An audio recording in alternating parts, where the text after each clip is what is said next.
Novamente aqui o colega Leopoldo, né? Então, obrigado, Leopoldo, pelos comentários.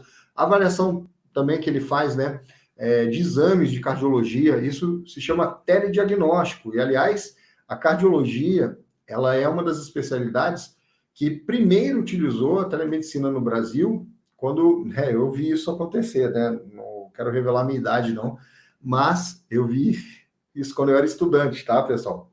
Era um aparelho de fax que tinha lá num centro, uma unidade coronariana, né? Numa residência, né, de cardiologia, de um hospital mais referência, né, de referência, e recebia fax do interior ou de um pronto atendimento da mesma cidade com um eletrocardiograma. E aí o plantonista que estava lá, cardiologista, olhava e dava um parecer sobre aquele eletrocardiograma, e isso ajudou muita gente que estava lá na ponta, né, no pronto-socorro ou no interior, para dar uma conduta mais adequada para o paciente. E isso foi lá no final dos anos 90, né, início do ano 2000, tá?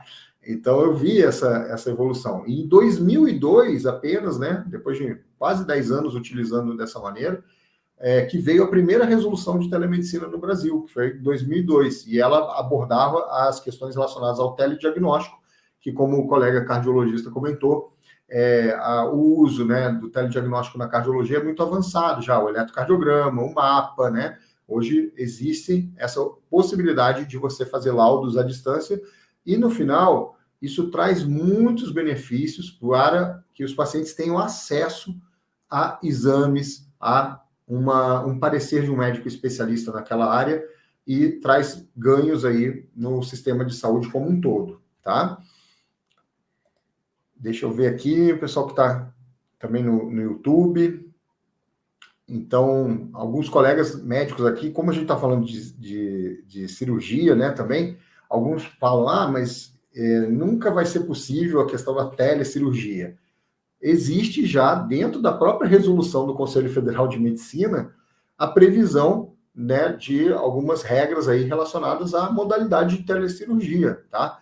Claro que a gente ainda tem algumas questões técnicas, né, e tecnológicas, mas há uma tendência de um caminho para existir também o uso, né, da telemedicina na telecirurgia. Claro que ninguém vai botar lá uma máquina, por enquanto, né, sozinho o paciente lá, e nenhum profissional, nenhum médico, e vai ser feita uma cirurgia dessa maneira.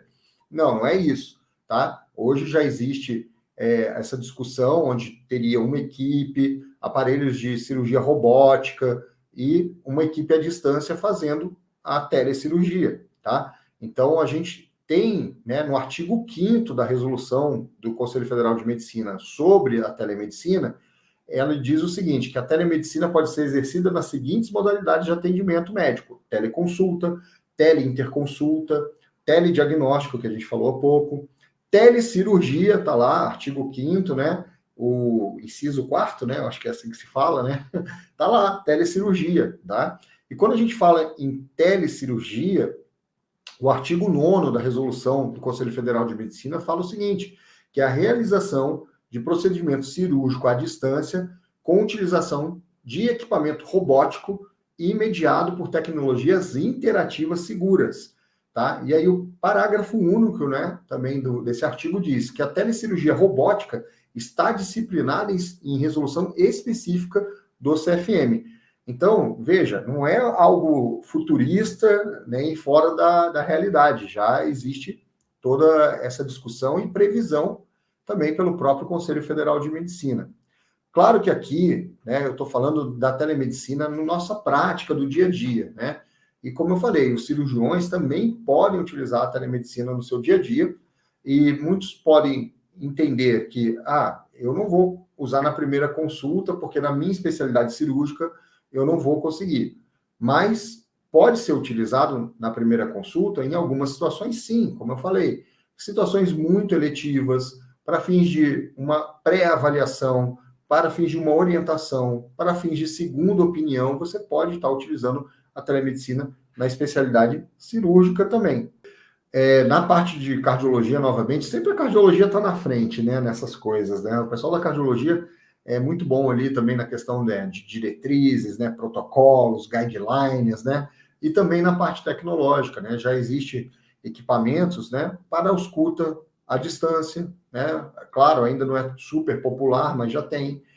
Existe equipamentos que também fazem monitoramento da frequência cardíaca, do ritmo cardíaco à distância e manda informações para o médico, tá?